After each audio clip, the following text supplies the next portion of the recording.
Alrighty, hello. So I posted a poll the other day asking people what device they wanted me to cover next, and they sort of resoundingly said the sampler. So here's the PHASE-4 video. So the reason I'm not doing the sampler is because so many people are interested in it. I think I want to kind of try and do it justice. So we're going to do sort of a more feature-length sampler video because it's quite a lot to cover, and I want to cover sort of the differences when you use it in the grid and some of the different things you can do in there as well. So the video is probably going to be either 3 parts or an hour and a half long, you decide. Yeah, the sampler one's going to be extensive, so I said I'd go with the second choice for now until I've got that ready. So that was PHASE-4. So PHASE-4 is awesome. I usually, when I do these device videos, I make a few sound examples and then we kind of go through how I did those, and I use that to teach you how to use the synth. This is going to, or the synth or the effect or whatever. This is going to be a little bit different in that PHASE-4 is kind of fairly extensive, kind of like the reverb, so I'm going to spend most of the time talking about how to actually use it, and also a few kind of tricks to extend the functionality of it a bit. So there's what's on the screen, and then with voice stacking and stuff you can kind of almost add features to it, so I want to show you some of that as well. And yeah, so with PHASE-4, I see a lot of people using it for basses and leads and stuff like that. But it's really versatile. You can use it for pretty much anything. I just wanted to show you here. So I'm working on just a pack of presets for my patrons, and I'll be releasing that to them, and I'll be doing a video as well just showing them how I made those presets.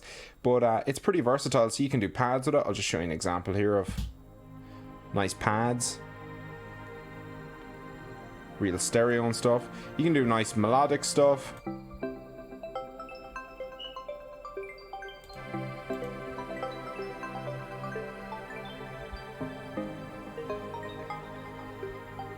You know, really nice kind of melodic pad things. You can also do, you know, your leads and stuff.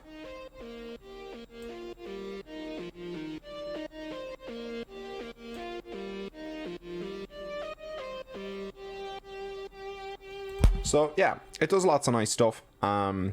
It's not just respaces and dubstep basses that it's good at. You can do a bunch of different things with it. So first we're just going to go through what all the controls do and how to actually use it. We're just going to do that very quickly. So I'm just going to break it up into sections to make it a bit easier.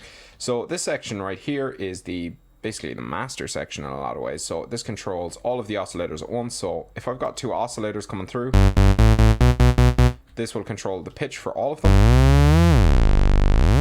up and down 12 semitones. You've got a glide, which is going to pitch glide between notes.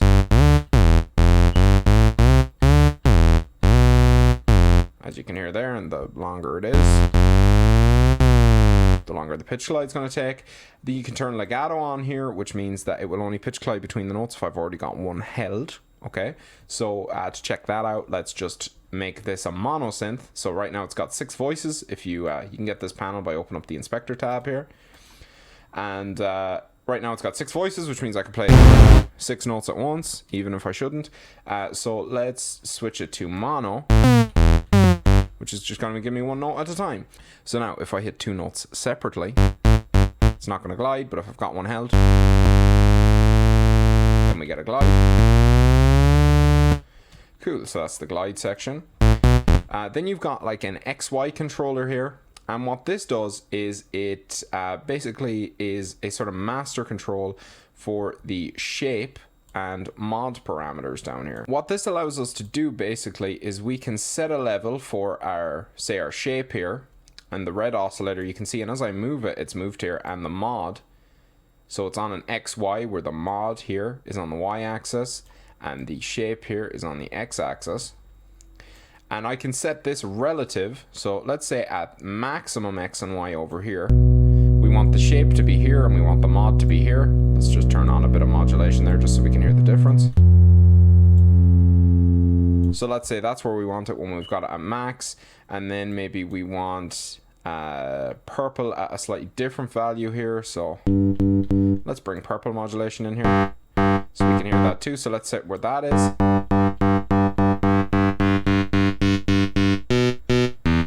And then let's bring in the blue. Let's maybe change it to a different setting here, and I'll go into this in a second. So now you can see we've got different relative settings for the shape and mod controls of each of these. So this is kind of our wide open setting, and then with this one that says 4 here, this will control all 4 of them, and it will basically move them relative to each other on the XY axis. So as you can see,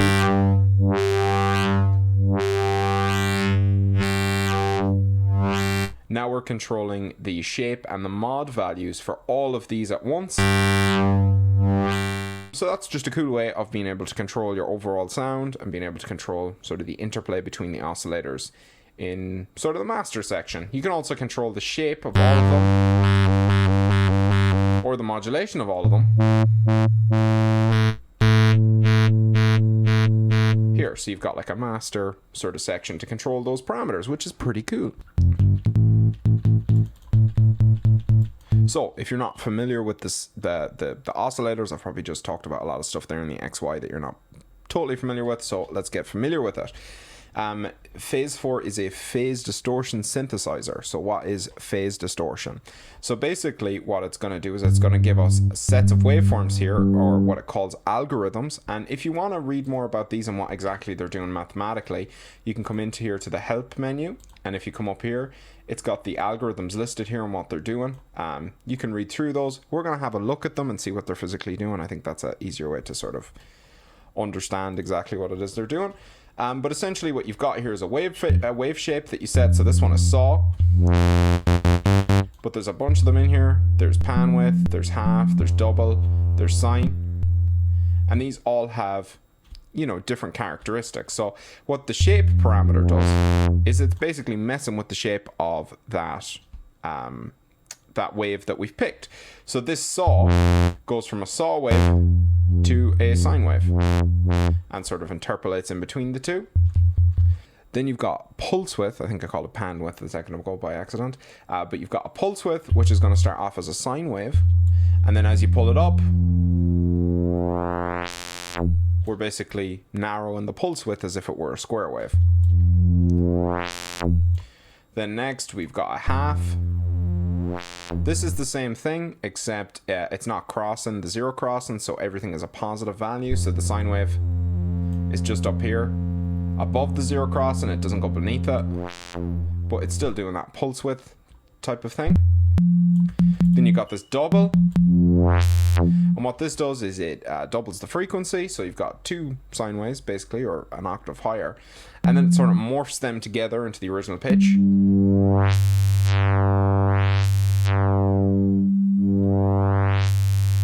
So they kind of come together. You can see then if we go down, the difference in pitch between those. So that's a cool one as well. Then finally we've got a sine wave, and this basically pinches the sine wave in. It takes the whole sine wave and it kind of puts almost a zero, like a silence between them, and kind of squeezes the waveform together. So these are all very different, and of course depending on which you've picked, it's going to sound drastically different, especially when it's interacting with the other oscillators. But another thing we can do in here is bring in this formant. One thing I should mention as well, the way you've got this phase set is going to drastically change sort of the sound and the way that these are shaped. So you can see as I change the phase up here, we kind of get slightly different shapes, and those are going to sound different when they're modulating each other.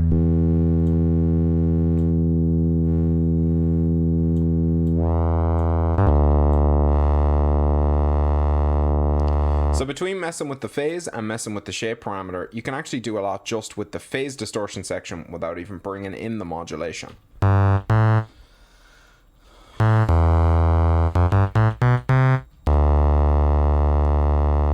Now, the next thing that we can do, let's just reset the phase. The next thing that we can do is we can add sort of formants to this. And basically what that's going to do is it's going to add sine wave harmonics. So I'll pull up this formant.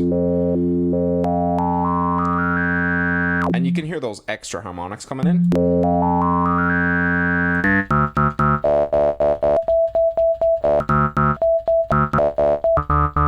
So you can get some pretty cool wave shapes just by doing that. But of course, depending on which algorithm you've got set, you can sort of drastically change the way this shape is squished together with the formants.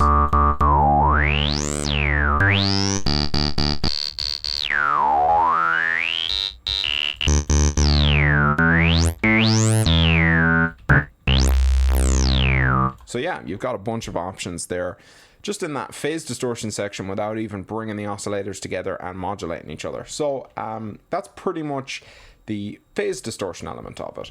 So the other thing that it has is phase modulation. So you can kind of think of this as like a sort of a beefier FM synth. So you've got all this control over the waveforms, and then you can bring them into FM with each other. So that's what we're going to talk about in the next section. Just to remind you as well about the phase. Messing with the phase, with the formants involved, you're going to get extremely different results, especially when you're modulating between oscillators. So it's worth experimenting with all that stuff to see what sort of cool sounds you can get. So next we've got the ratio. This is going to set the pitch ratio. So if I set it to 2, it's going to be double the pitch or an octave up. That's 3, so that's a ratio of 3 is to 1. And then we come to 4. That's going to send us back to the octave again. And then just up and up and up through the ratios. And generally when you're doing FM synthesis, which this is essentially going to give you that FM sound, especially when you're using sine waves, the difference in ratios is going to impact the way it sounds. We'll have a look at that in a second. Then you've got sort of just a regular pitch setting here. So you can go up in semitones as opposed to going up in ratio amounts. You can also turn off the key track in here. So it's just going to be, now it's 13 hertz. And you can pitch that manually, set it to whatever you want. And no matter what key you hit, it's going to be the same pitch. That can be useful for quite a lot of stuff, especially percussion, or even some metallic sounds. You may want one pitch to remain sort of stagnant and the other's pitch to move around the keyboard. So you've got that option there as well. Then you've got sort of a finer detune control here. So you can go up and down 27 hertz from your initial pitch. And then you've got an option when you've got that engaged to make it stereo if you want. And this will spread 2 voices that are pitched differently into each of your ear holes.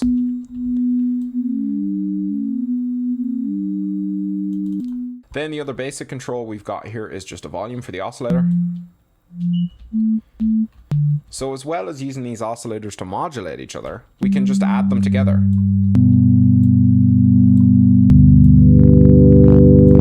And you can hear, if we set the ratios different,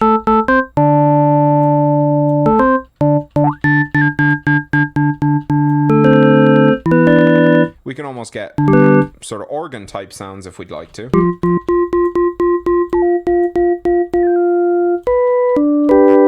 I'm going to show you a way to get even more sort of drawbars if you wanted to use it in that kind of a way.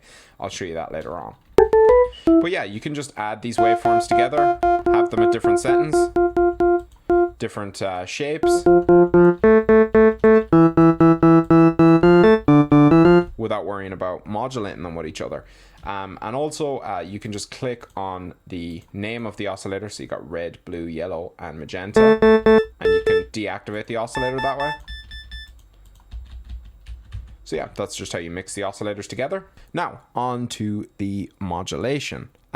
This is the sort of FM capabilities of the synth. So we can take any oscillator and route it into another oscillator. So for instance, let's turn this modulation all the way up, which means that when I turn up this knob, bringing modulation in from the blue oscillator, it's going to allow it through. If this is set to 0, it's not going to come through. So this basically acts almost like a multiplier of these. So let's bring all of the oscillators in. And then that's sort of like a master amount. So now I'm modulating with all of them and I've got control over all of those at once.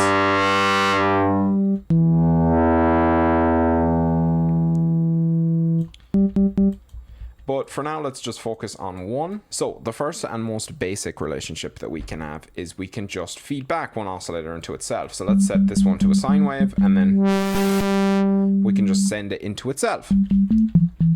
Now, this is also a way of creating one of the other wave shapes, or I suppose wave shapes that we have available to us that's also very important, which is noise. So we can access noise by just modulating an oscillator by itself in the maximum setting. Then we're basically going to get a white noise sound that we can mix in with our other stuff. And that's going to get more tonal as you pull it back. Until we get to sort of a sine wave sound. So when you modulate a sine wave by itself, kind of winds up being sort of a saw wave sound. So we've got an approximation of a saw wave there. So that's the most basic relationship. Obviously you can't have different ratios and stuff like that, but it can be interesting with the different algorithms here. You can sort of make the sound a bit grittier, get a bit of noise into the signal. So it's useful to have for sure. The next relationship we can have is we could just bring in one of the other oscillators. So let's bring it in first of all at the same pitch. So now we're taking this B oscillator here, the blue oscillator, and modulating our main oscillator, the red one, which is coming out. So that's kind of a basic relationship. Let's bring in an envelope just so we can mess with it over time, because that's usually how you're going to get more interesting results with FM. So let's bring in an ADSR, and let's just attach that to the let's just attach it to the modulation amount of blue here instead of the master amount, because we might want to add in another one and have that be a bit different. Let's keep that about here. So let's just make a pluck. Now, one of the things that's important to note is we don't have to change the ratio. We could just mess with the shape and we're going to get a different sound.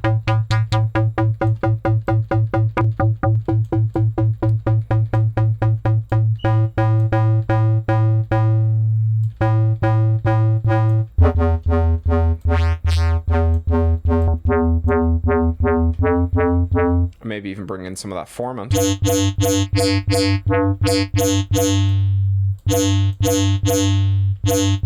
Let's bring down the...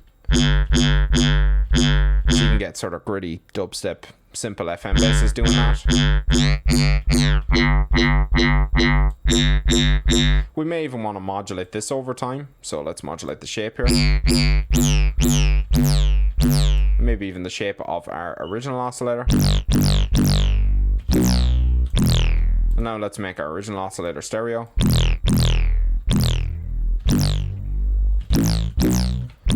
So we've got sort of a basic FM bass, and let's say we wanted to get a bit more complicated with that. Now let's change the ratio. So now our second oscillator is an octave above our first oscillator. Let's pull out some of the formants here. Let's get sort of a weird wave shape going on. So now we've got that, maybe not as good. Just to remind you, the phase can have a massive effect on how this sounds. Especially with the different algorithms.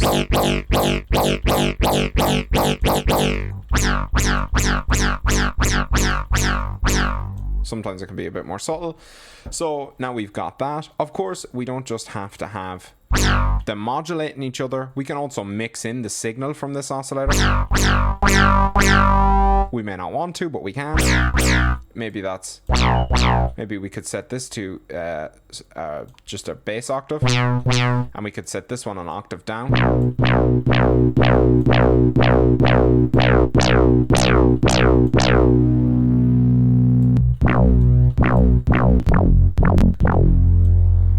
So yeah, there's a bunch of different stuff you can do. For now, let's just focus on having one oscillator on. And let's set this one an octave down, and let's set this one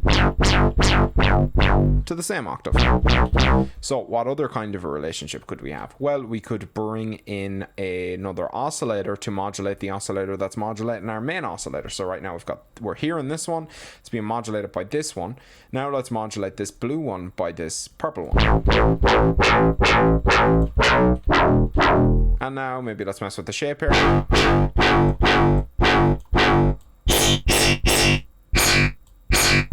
As you can see, you have to be kind of careful with this. It can get pretty crazy. Let's pull down.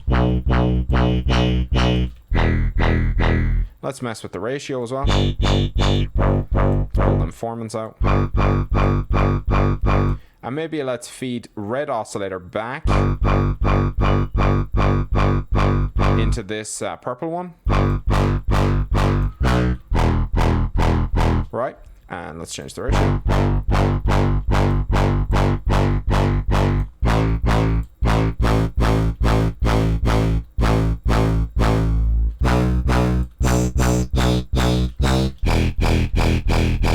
Okay, so now we've got sort of a more complicated relationship going on between them.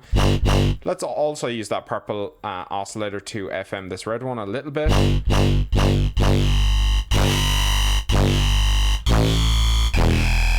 And maybe let's detune it a little bit too.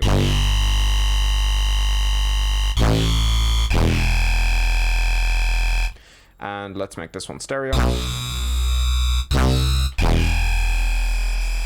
And perhaps we will bring in this yellow one here. Let's bring this in to modulate our first oscillator too. But let's set this to a fixed pitch. Maybe not that low.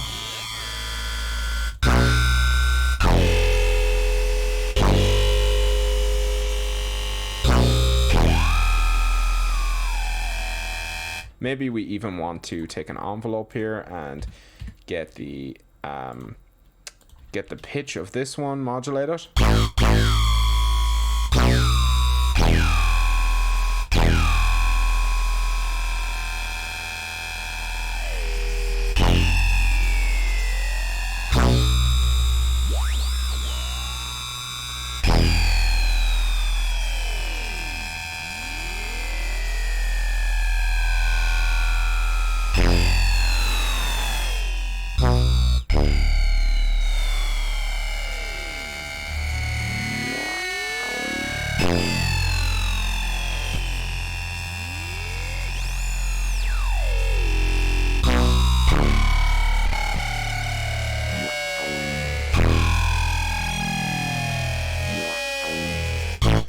So now we can use our XY. Let's set up different values here.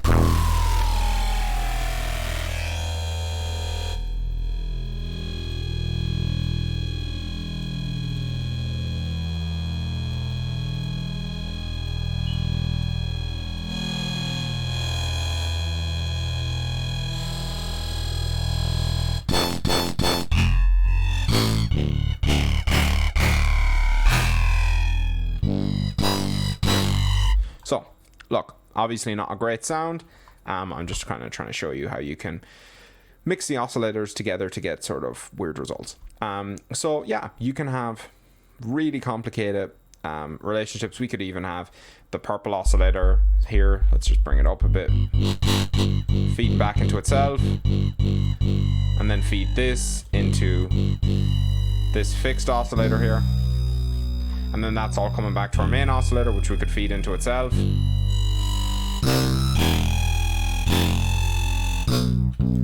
Let's just use this to do the main.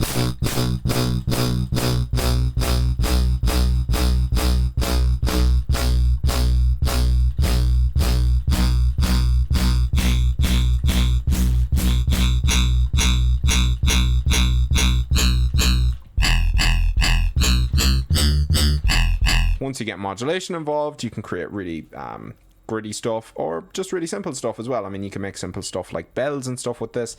It doesn't have to be crazy.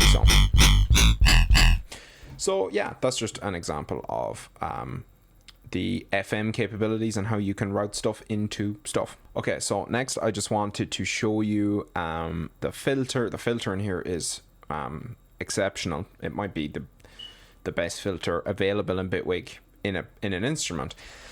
The filter is awesome. It's got a lot of flexibility, so I just wanted to show some of that to you. So first of all, it can be used as a basic filter, low pass, and you got resonance control here as well.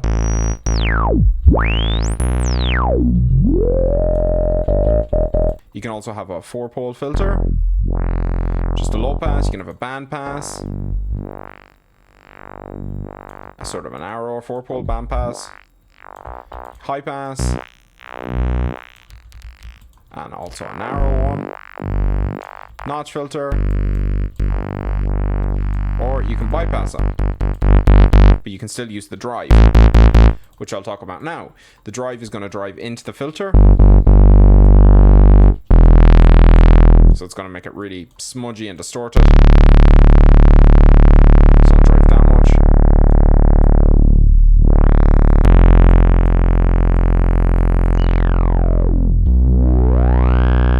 So you can get really nice driven filter sounds.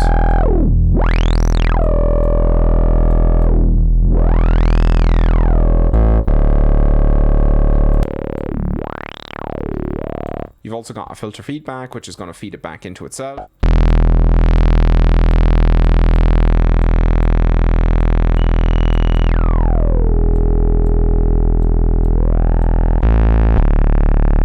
So between that and the distortion, you can get really thick filter sounds.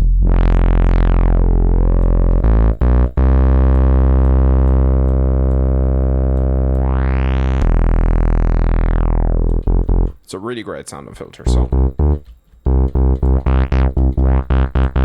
then you've got key tracking, which you may or may not want. That's just going to move the filter up as you move your keys up, or move the filter down as you hit lower notes. Then you've got your envelope amount. So your envelope is here. You can control that down here, or you can control it up here in the filter envelope. So you can have a really snappy plug. Let's just bring the bass amount down.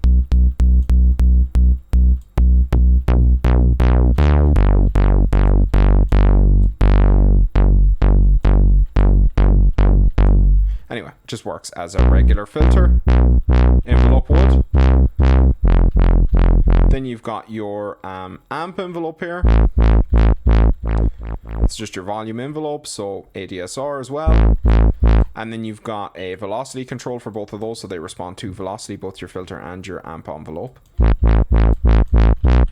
One of the other cool things with this amp envelope is we can overdrive it, so we can get this distortion here is pre-filter, but if we overdrive the amp, which you can find in here, we can get post-filter distortion as well.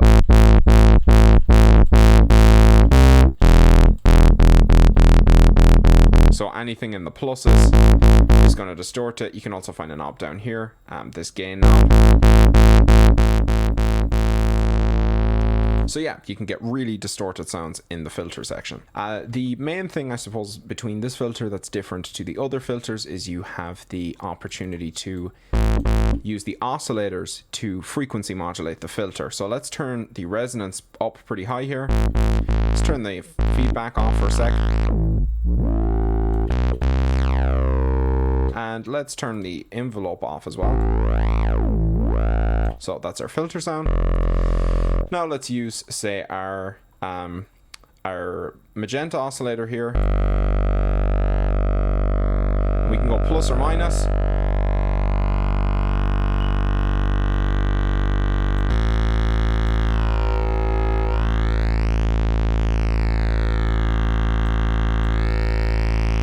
And basically what that's doing is it is taking this oscillator here, and it's using that to just move this filter cutoff by however much we've set the amount here. And we can go in either polarity. We can go positive or negative with that. And then the pitch that this oscillator is set to is going to change drastically how that sounds.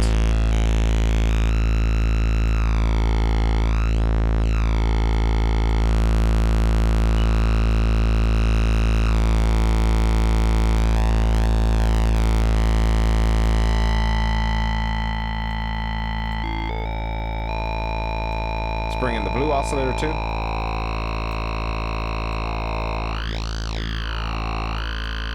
Maybe a little bit less.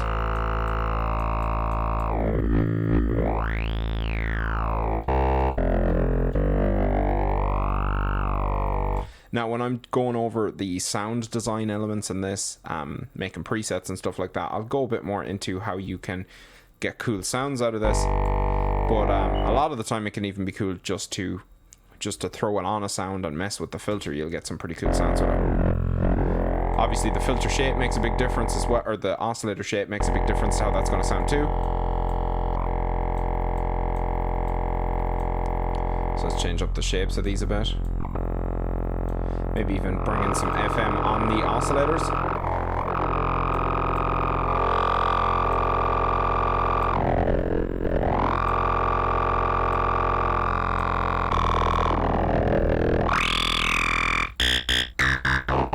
So you can get really complex filter sounds out of those.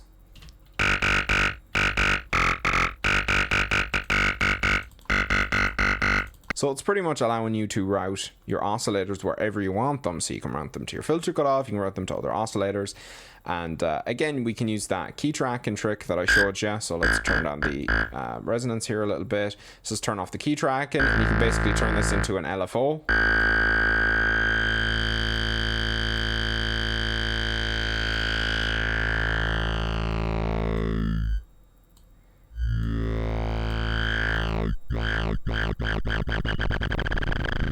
You can go from really low frequency LFO to really high fixed frequency.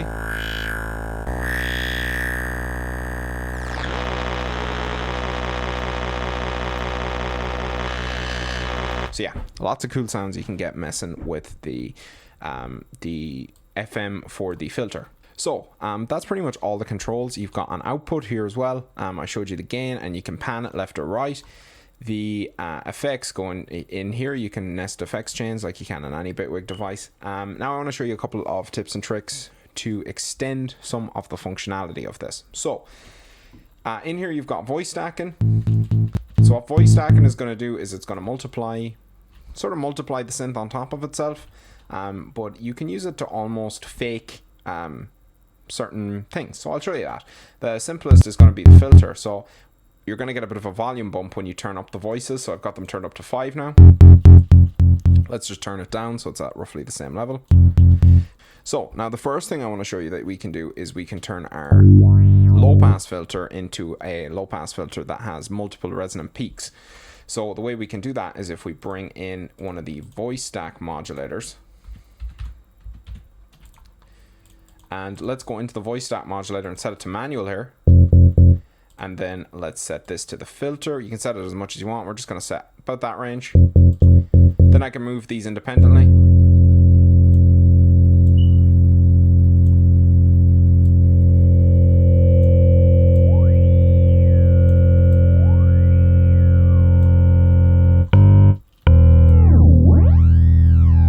So now I've got a filter that has multiple resonant peaks. Let's just bring in a EQ so we can see that. So now you can see I've got these 5 peaks here. And we can move them apart.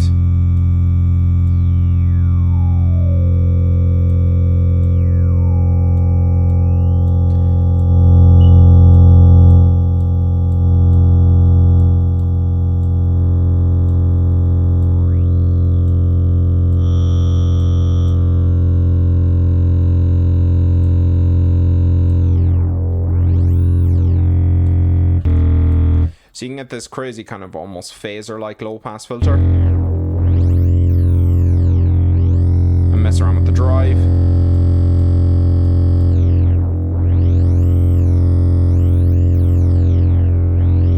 So that's a cool way of getting some extra filter sounds. Obviously, we could also take this and we could say we could use bandpass filters or something like that. Let's use the narrow one.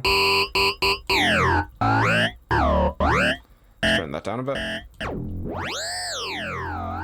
So now we've got multiple bandpass filters we can use alongside each other. We could also say maybe take a let's take a macro and we could move the bandpass filters relative to each other while we move this main cutoff frequency. So I'm just going to modulate the bands themselves. So now I'm moving the voice stack against each other. So we've got these 5 low pass filters stuck on top of each other. Their cutoffs are at different frequencies, and now we're moving those frequencies independently of each other. So you can use that to make vowel-y kind of filters.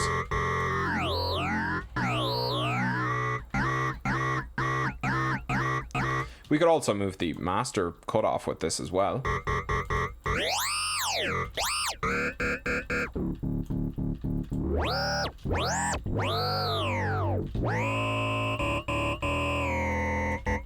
So yeah, pretty cool way to extend the functionality of the filter. Also with this, we could mess with, let's just take the modulation off here with the macro. We could also use this to have different filters. So we could use this modulation amount here. And let's set that to the filter type. So now we've got different filters stacked on top of each other that we can change.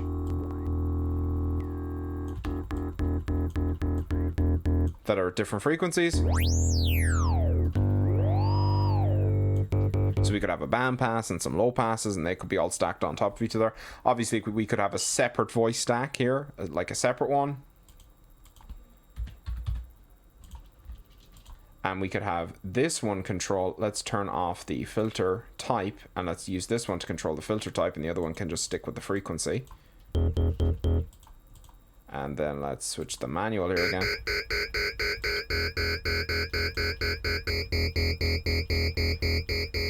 Select our filter types.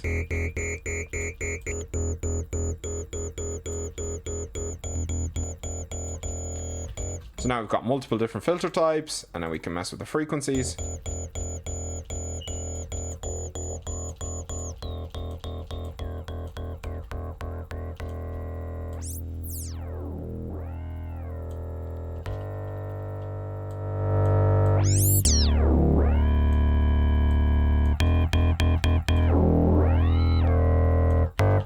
So yeah, that can definitely be fun to mess around with. There's another couple of things you can use this for. I'll just show them quickly. This is the basic concept. Let's just reset this to default. So I'm going to load the default preset here. So we could also use this to get multiple different pitches out of one oscillator. That can be cool for various reasons. So let's just use this B oscillator for now. And let's do the same thing where we turn our voice stacking up to 5. So we've got 5 voices. Let's turn it down a bit. So now we've got 5 of the same thing stacked on top of each other. And let's bring in our voice stack mod again. And let's use this voice stack mod here on the ratio. So we'll turn it up a bunch. I'm not going to spread it. I'm going to use manual here. And now I can manually select different pitches. So that will lay on top of each other. So that's 1. That's 2. It's also almost like drawbars. So now I'm getting a bunch of different pitches out of one oscillator. But what's cool about this is let's turn this off and let's bring our main oscillator in here.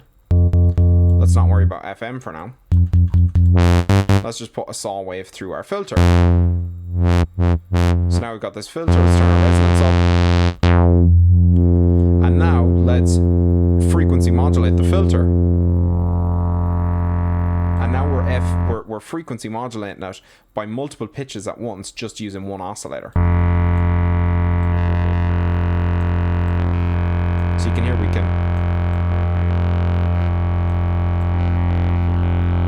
get multiple different pitches going on at once on one filter. Let's turn it down a bit.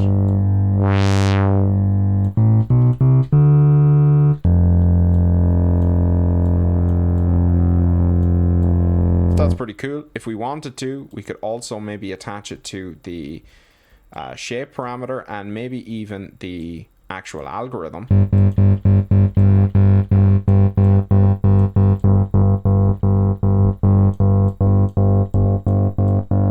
So now we've got different pitches that are different shapes. and those are all coming out of one oscillator. So now let's use the same concept. I've just turned off the filter. Let's use the same concept to FM this oscillator here.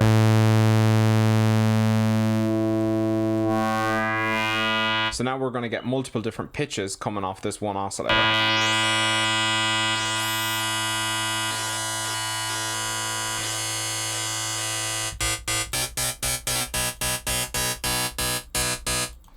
Let's turn off the shape. So now we'll have multiple shapes.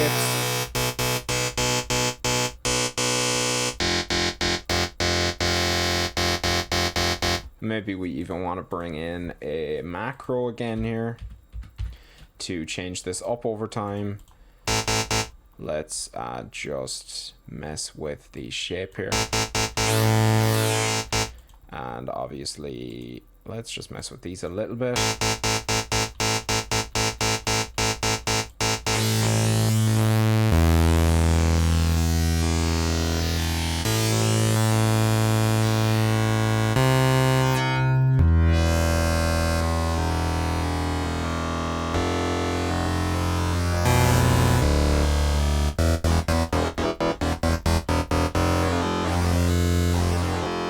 So now we can get a really complex shape out of one oscillator by messing with the different, by having different shape set, different ratios on one oscillator, and then we can like parallel FM our main oscillator using one oscillator and get a way more complex sound. And we can do that with each oscillator, and we could even have one that's, say, FM in the filter.